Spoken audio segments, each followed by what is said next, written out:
Hello student, आपके अपने channel वेदांत T में आपका स्वागत है। स्टूडेंट, आप जानते हैं कि हमने सिंटैक्स को शुरू किया है और सिंटैक्स में जो प्रीवियस वीडियो है हमारा, उसमें हमने नाउन के बारे में आपको डिटेल में आपको बताया है और आज उससे आगे के स्टेप में आपको लेके चलेंगे। जो टाइटल हमारा रहेगा सिंटैक्स ऑफ नाउन, क्योंकि हम अभी नाउन के बारे में पढ़ेंगे, क्योंकि नाउन एक ऐसा टॉपिक है जो काफ़ी वाइड और बड़ा टॉपिक है। उसके बारे में ज़्यादा से ज़्यादा हमें सीखने की ज़रूरत है और ज़्यादा से ज़्यादा जानने की ज़रूरत है। चलिए बिना देरी किए मैं अपने टॉपिक को शुरू करता हूँ और नाउन के बारे में बता दूँ।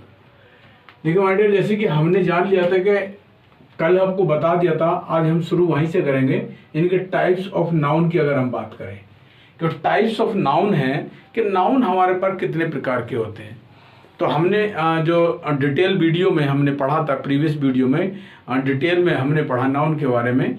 हमारा प्रॉपर नाउन होगा, आपका कॉमन नाउन होगा, कलेक्टिव नाउन होगा, मटेरियल नाउन होगा, अब्स्ट्रैक्ट नाउन होगा। वो हमने डिटेल में पढ़ा। हर एक के बारे में हमने आपको डिटेल करके बताया है विद एग्जाम्पल। लेकिन उससे आगे अगर हम बढ़ते हैं तो हमारे पास दो तरह के नाउन भी देखने को मिलते हैं। उन्हीं में से निकाल करके हम, यानी कि जो हमारे 5 प्रकार के आपने नाउन आपने पढ़े, proper noun, common noun, collective noun, abstract noun, material noun, जो आपने पढ़े हैं उन्हें आप 2 भागों में बांट सकते हैं। किसमें? देखिए, नंबर 1 है आपका countable noun. Countable noun, countable noun उन्हें कहा जाता है, उन नाउन को काउंटेबल नाउन कहा जाता है जिनकी गिनती की जा सकती है, जिन्हें हम गिन करके विस्तार करके हम बता सकते हैं। यानी कि हम 1 2 3 4 करके उन्हें बता सकते हैं, तो काउंटेबल नाउन है। जिनके हम गिनती कर सकते हैं वो कैसे हैं? काउंटेबल, अर्थात जिन्हें गिना जा सकता है, जिन्हें हम गिनती करके बता सकते हैं, काउंट करके बता सकते हैं।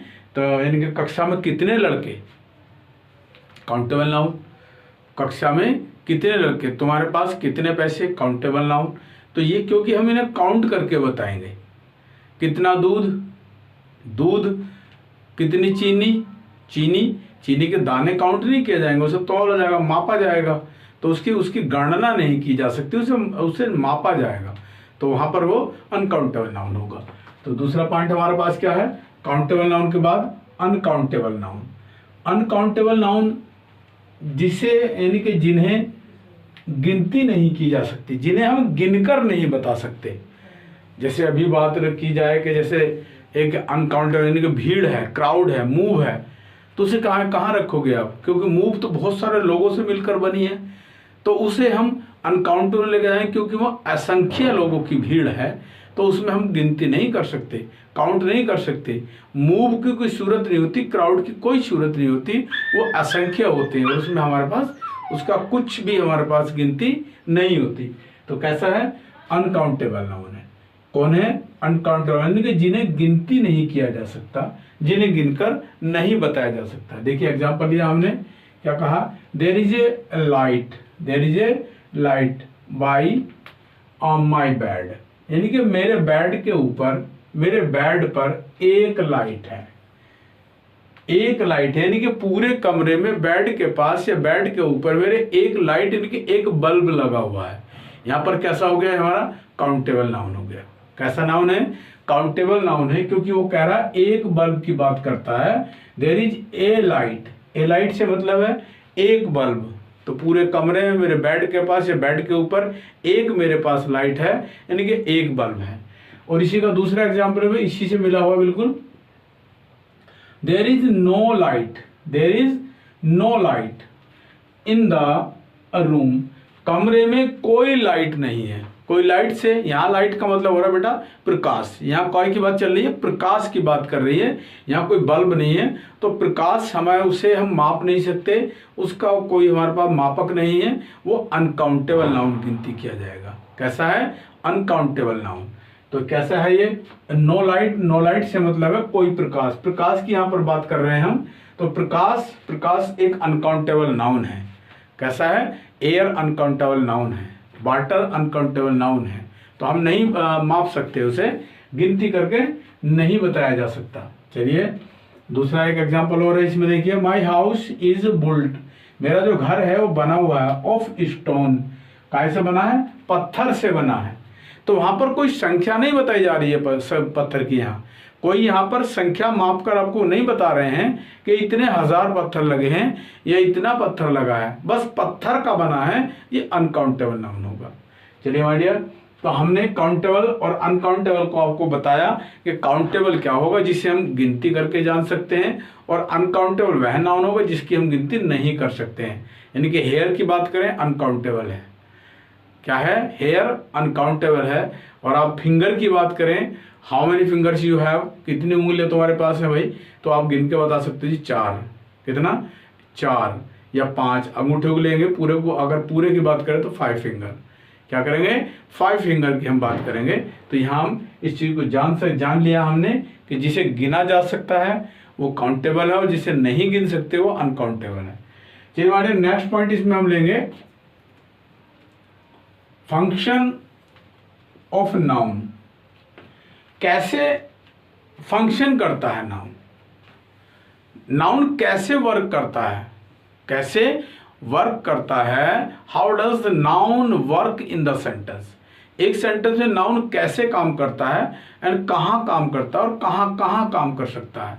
नाउन, जैसे कि आप जानते हैं नाउन के बारे में, नाउन का जो अपना एक व्यक्तित्व है, यानी कि जो नाउन के स्थान पर जिस वर्ड को हम रखेंगे, जो नाउन के स्थान पर होगा, जो सब्जेक्ट या ऑब्जेक्ट के स्थान पर जाकर के काम कर सकता है या रह सकता है, केवल वही नाउन होगा। तो नाउन के बारे में आपको पहले अपने प्रीवियस वीडियोस में बता चुका हूं नाउन के बारे में। अगर कहीं कोई आपका कोई इशू है तो जाकर के प्रीवियस वीडियो में देखिए, नाउन के बारे में बहुत कुछ बता रखा है। चलिए माय डियर, तो हम बात कर रहे हैं फंक्शन ऑफ नाउन, नाउन के फंक्शन क्या है, कैसे कैसे नाउन काम करता है। तो सबसे पहले बात करेंगे सब्जेक्ट ऑफ द वर्ब, किसका, यानी कि सब्जेक्ट ऑफ द वर्ब, किसी वर्ब का सब्जेक्ट भी हो सकता है, किसी वर्ब के सब्जेक्ट के रूप में नाउन काम करता है। कैसे करता है, देखिए क्या लिखा हमने, कोई नाउन वाक्य में किसी वर्ब का सब्जेक्ट, किसी वर्ब का सब्जेक्ट हो सकता है, किसी वर्ब का सब्जेक्ट हो सकता है नाउन। जैसे एग्जांपल यह है, मधु sang ए स्वीट सॉन्ग, तो इस sang जो वर्ब है, इस वर्ब का ऑब्जेक्ट कौन है, सॉरी सब्जेक्ट कौन है, इस वर्ब का सब्जेक्ट कौन है, सब्जेक्ट है मधु, इस वर्ब का जो सब्जेक्ट और मधु है, तो मधु कैसे काम कर रही है, यानी कि एक वर्ब के सब्जेक्ट के रूप में काम कर रही है। नाउन क्या है, अब मधु है तो सब्जेक्ट यानी कि वर्ब का नाउन कौन है, मधु है, जो सब्जेक्ट के रूप में रखा है, तो आपका हो जाएगा फंक्शन में बता देगा सब्जेक्ट ऑफ द वर्ब, इस वर्ब का सब्जेक्ट है। नेक्स्ट लेंगे ऑब्जेक्ट ऑफ द वर्ब, अब ऑब्जेक्ट के रूप में या प्रपोजिशन के रूप में, ऑब्जेक्ट के रूप में या प्रपोजिशन के रूप में भी नाउन काम करता है।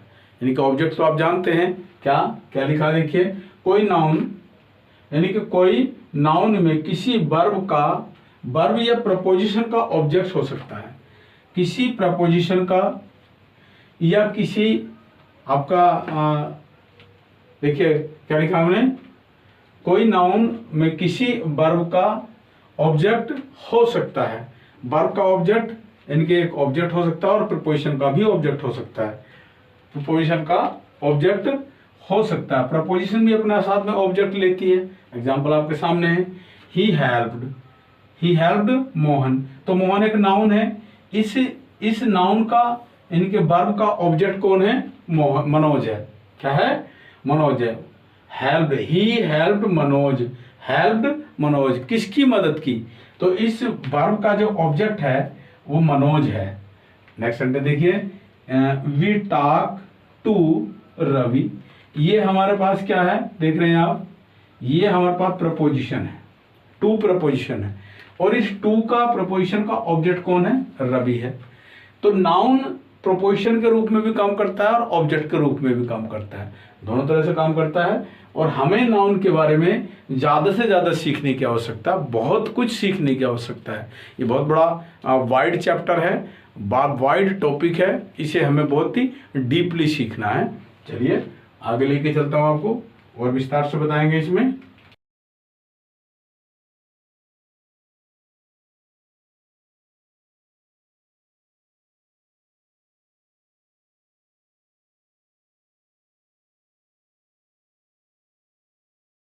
चलिए नेक्स्ट पॉइंट लेते हैं, शुरू करते हैं वहीं से अपना जो हम देख रहे हैं सिंटैक्स ऑफ नाउन। तो सिंटैक्स ऑफ नाउन में जैसे कि मैं आपको पॉइंट टू पॉइंट लेकर के चल रहा हूँ, हर एक टॉपिक पर आपको बता रहा हूँ, हर एक चीज़ को विस्तार से बता रहा हूँ। आई विल एक्सप्लेन एवरीथिंग, सब कुछ एक्सप्लेन करूँगा। तो लेके चलते हैं इस चीज़ को। क्या पॉजेसिव ऑफ नाउन, जब आप पॉजेसिव की बात करेंगे, इनके ऐसे वर्ड जो अधिकार प्रकट करते हैं, जिन्हें हम पॉजेसिव कहते हैं, जो अधिकार प्रकट करते हैं। इनका अधिकार प्रकट करने के लिए अपोस्ट्रोफी एस आप जानते हैं, अपोस्ट्रोफे जिसे आप जानते हैं, अपोस्ट्रोफी एस जिसे आप अपोस्ट्रोफे के नाम से जानते हैं, या केवल एस का यूज हम करते हैं। कहाँ? केवल या एस का प्रयोग करते हैं। जैसे अपोस्ट्रोफे, कई बार हमें अपोस्ट्रोफे एस भी लगाना होता है, यानी कि ये एस भी लगाना होता है, और कई बार केवल हम अपोस्ट्रोफे मार्क भी लगाते हैं। आप ये बेहतर बढ़िया से जानते होंगे। देखिए जब किसी नाउन पर हम अपोस्ट्रोफे का यूज करते हैं, यदि उसके अंत में एस नहीं लगा है तो उस पर हम अपोस्ट्रोफे एस का यूज कर देते हैं। यदि पहले से कहीं उसमें एस लगा है तो उसमें केवल हम अपोस्ट्रोफी एस का यूज करते हैं, डबल एस यूज नहीं करते। जैसे देख सकते हैं, एक बार ये देख लीजिए, बॉय कॉमा लगा देंगे, एस कर दिया, बॉयज अपोस्ट्रोफी हो जाएगा। लेकिन जब हमारे पास पहले से ही बॉयज में एस जुड़ा है, ये पहले से प्लूरल है, तो हमारे पास इसमें एस लगाने की हमें नीड इसमें बिल्कुल नहीं है। इस पर हम केवल अपोस्ट्रोफे मार्क लगाकर ही अपना अधिकार प्रकट कर देंगे और अपोस्ट्रोफे को शो करेंगे। चलिए क्या दिखाया इसमें, पॉजेसिव ऑफ अ नाउन, यानी कि अधिकार, नाउन के अधिकार प्रकट करने के लिए अपोस्ट्रोफी एस यानी कि अपोस्ट्रोफे या केवल एस का यूज हम कर देते हैं। जैसे कि मैंने अभी आपको एज ए एग्जांपल आपको बताया कैसे एस लगाना और कैसे नहीं लगाना है, इस चीज को समझ लेना है। चलिए एग्जांपल लेंगे इसका है।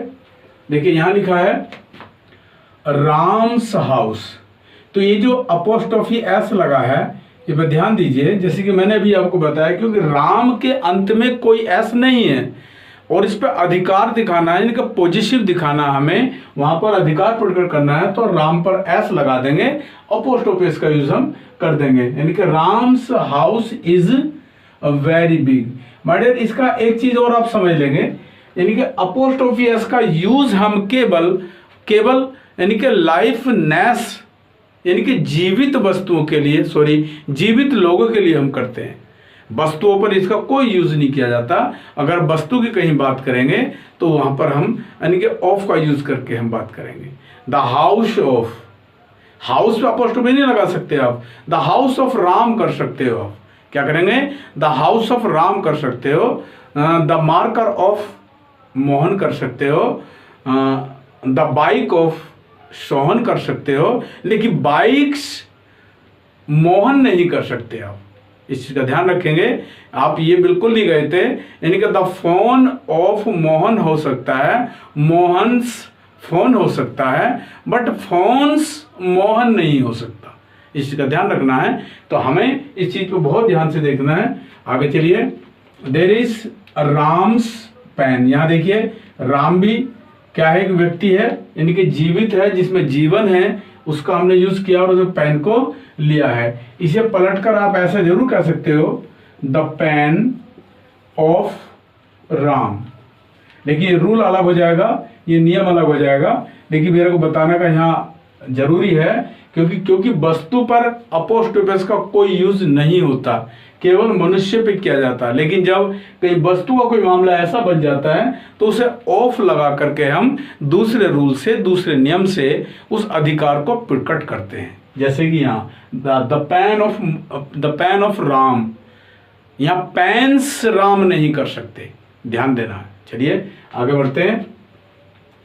तो आपने सीखा है क्या, यानी कि पोजेसिंग ऑफ नाउन, नाउन के अधिकार को, यानी कि नाउन पर अधिकार या नाउन के द्वारा अधिकार प्रकट करने वाले ऐसे कौन से पॉइंट हैं जो लगते हैं। जैसे आपका अपोस्ट्रोफस हो गया और केवल एस हो गया। चलिए आगे बढ़ते हैं। नॉमिनेटिव एड्रेस, नॉमिनेटिव एड्रेस से मतलब क्या है, यानी कि जब किसी नाउन को संबोधित करते हैं, जब किसी नाउन को हम संबोधित करेंगे, जब किसी नाउन को संबोधित करते हैं तो वह नॉमिनेटिव केस होता है। जब किसी नाउन को हम संबोधित करते हैं तो वो नॉमिनेटिव केस हो जाता है, उस नॉमिनेटिव केस कहते हैं। कैसे, देखिए होता है इसे कोमा, यानी कि इसे हम कोमे से भी दर्शाते हैं, या साइन ऑफ एड्रेस, हम साइन ऑफ एड्रेस से भी इसे शो करते हैं, दिखाते हैं। देखिए का प्रयोग करके शेष वाक्य से अलग, कैसे करते हैं, शेष वाक्य से अलग करते हैं, शेष वाक्य से अलग कर देते हैं। कैसे, एग्जाम्पल, कम हेयर टॉम। देखिए यहां पर एक कोमा यूज हो रहा है, ये कोमा, तो इस कोमा लगा करके हमने पूरे वाक्य से इसे टॉम को अलग किया है। ये कैसा नॉमिनेटिव केस है, उसका नाम लेकर के हमने पुकारा है। Come here Tom, come here Tom, come here Mohan, come here Shyam. तो इस तरह से हम बोल रहे हैं तो नॉमिनेटिव केस है। तो जहां पर हम कोमा लगाकर अलग कर देते हैं। आगे चलिए, O death, O death, comma लगा करके डेथ को सीधे सीधे संबोधित किया है, उसे हम एड्रेस कर रहे हैं, ओ डेथ कह के और कोमा लगा करके हमने से सेंटेंस से डेथ को अलग किया है नॉमिनेटिव केस में। चलिए ये हुआ हमारे पास क्या, O death where is the sting. तो यहाँ कोमा लगाकर डेथ को अलग किया है, ये नॉमिनेटिव केस है। जब किसी के बारे में यानी कि सेंटेंस अलग करते हैं, कम हेयर टॉम, टॉम यहाँ आओ, तो कोमा लगा करके टॉम को सेंटेंस से काट देते हैं, अलग कर देते हैं, ये नॉमिनेटिव केस में चला जाता है। चलिए नेक्स्ट पॉइंट है माय डियर इसमें, केस इन ओपोजिशन।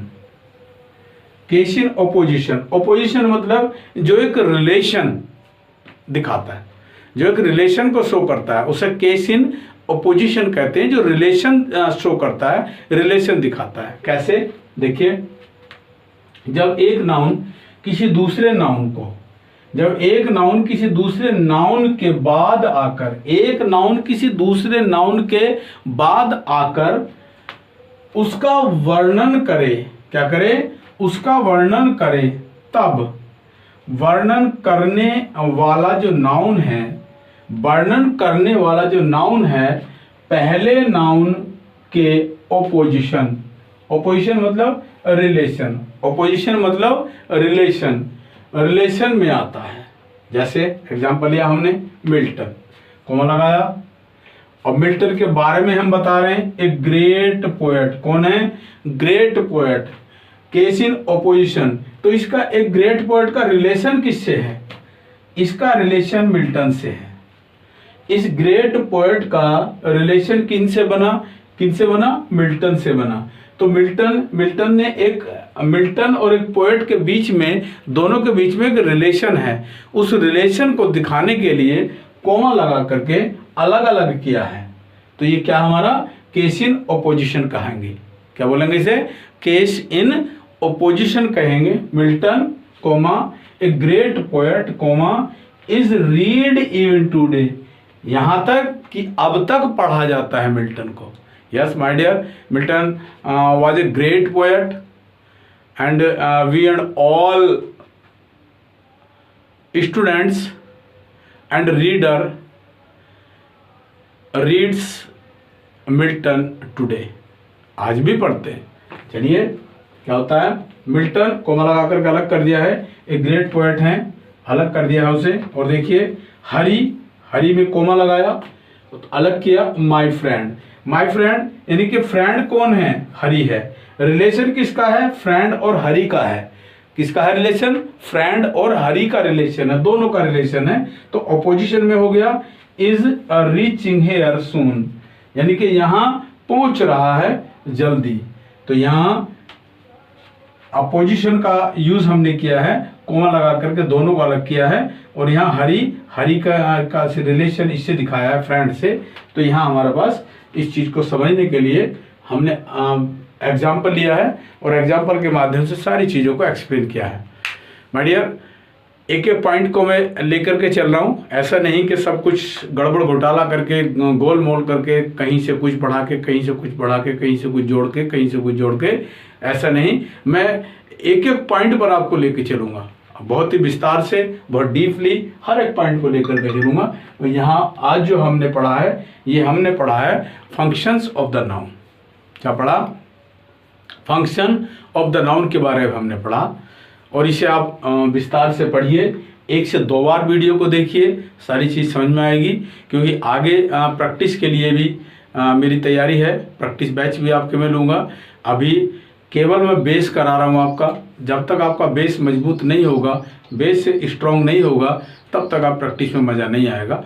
तो प्रैक्टिस में मज़ा तभी आएगा तब हम पहले से अपने बेस को मजबूत करेंगे और उसके बारे में हमें जानकारी होगी। यदि एज ए क्वेश्चन, अगर यहाँ फॉर एग्जांपल अगर क्वेश्चन ले, अगर यहाँ पर आपका केस इन ऑपोजिशन का एक क्वेश्चन आपको दे दिया जाए कि इसमें क्यों बताइए, कि कोई एग्जाम्पल दे दें और इसमें बताए कि क्या कौन सा इसमें फंक्शन यूज़ कर रहा है, तो आप बता नहीं पाएंगे। लेकिन कब बता पाएंगे? जब इसे आप विस्तार से पढ़ेंगे और विस्तार से देखेंगे। चलिए माय डियर, आज इतना ही। वीडियो आपको अच्छा लगा है, आपको मैटर अच्छा लग रहा है, आपकी समझ में आ रहा है, तो वीडियो को लाइक अवश्य करें। और आपका कोई इशू है तो कमेंट बॉक्स में जा करके कमेंट भी अवश्य करें। जो साथी नए जुड़ रहे हैं चैनल पर, वो चैनल को सब्सक्राइब अवश्य करें, ताकि हर वीडियो आपके पास तक समय से पहुँचे और उसका आप लाभ उठाएं। Thank you, thanks for watching.